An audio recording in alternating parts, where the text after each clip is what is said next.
Any other exciting new ideas you're coming up with at the moment? Well, obviously, as a designer, you always think that the next boat's going to be better than the last, right? I mean, otherwise we wouldn't be who we are. But absolutely. But I think, as I said earlier, this boat is pretty close to what we wanted it to be. So it's kind of hard to improve, to be honest. I mean, you could do something different size, bigger, smaller, or more crew or less crew, and this kind of thing. And you could certainly make the boat faster. But I am very, I'm very nervous about that, because as soon as you make something more difficult to sail, then I think you restrict the chances of participation.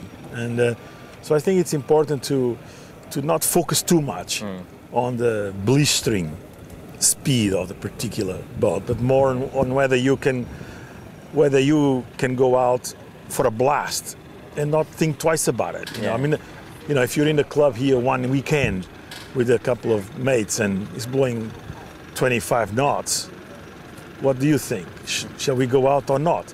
I want them to think, hey, great, let's go out and let's go and have a blast. Why? Because they feel comfortable. In other words, there's no anxiety. They know they can handle it. The boat is not nasty. No vices.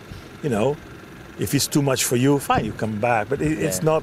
You're not going to have your heart in your mouth all the time, pitch polling, every 5 minutes. It's just not going to happen.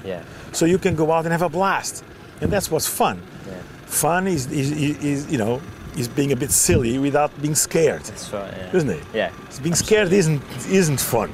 No. But being able to go wild is a great thing, because obviously in your normal life you can't do. You got to be sensible. Yes. So it's great to be out sailing on a boat and go close to the edge without going over. And no nasty repercussions if you do. That's a great way to spend your time. So I mean, at the moment the boat is literally going worldwide. I mean, it's there's a massive fleet in Ireland, there's a massive fleet in England. Even in Europe, there's lots of boats around.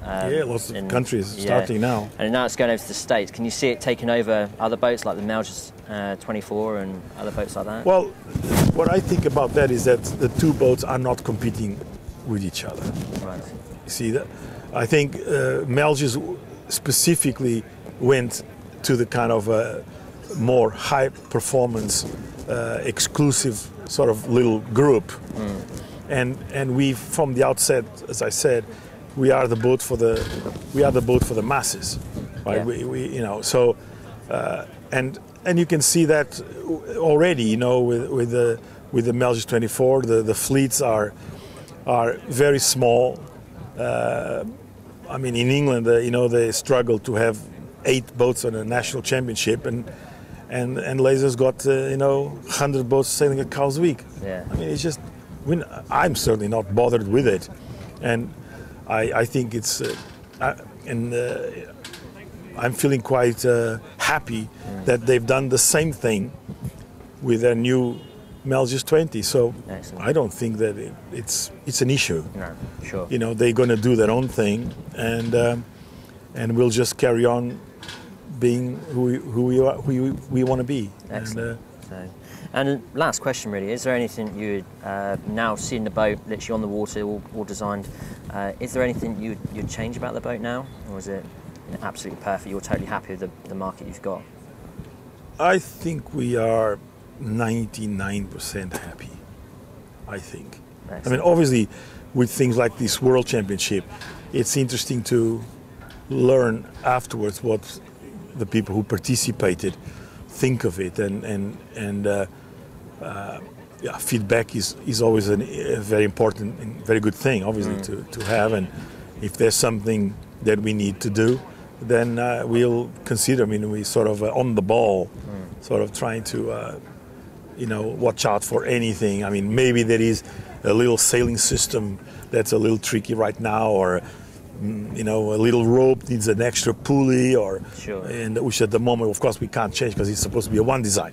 But tomorrow we might all agree that little pulley, it'll be nice. Hey, let's have it. So into the future we can maintain and keep the boat, keep the boat fulfilling the aspirations of the people. So we haven't stopped thinking, but obviously I don't think there's any big thing to do, and there's no reason to make any kind of big changes. And it's just a question of sort of fine-tuning it and deliver fun and less emphasis on the boat itself. Brilliant. So you're still actively involved in the design of it, as in the one design. So if they think something should be changed, they come back to you.